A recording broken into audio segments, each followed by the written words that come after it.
Yeah, g'day, it's Chriso from the Gold Coast, Queensland, Australia. All I've got to do now is the niches.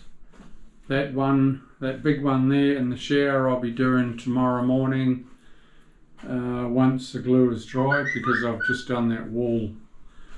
But I'll be doing my other 2 foot niches and the niche for above the bath.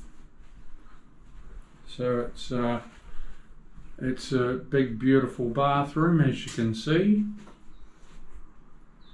It's a hugie. It's a 6x6 tile on the floor. I'll show you tomorrow when I grout it. Yeah.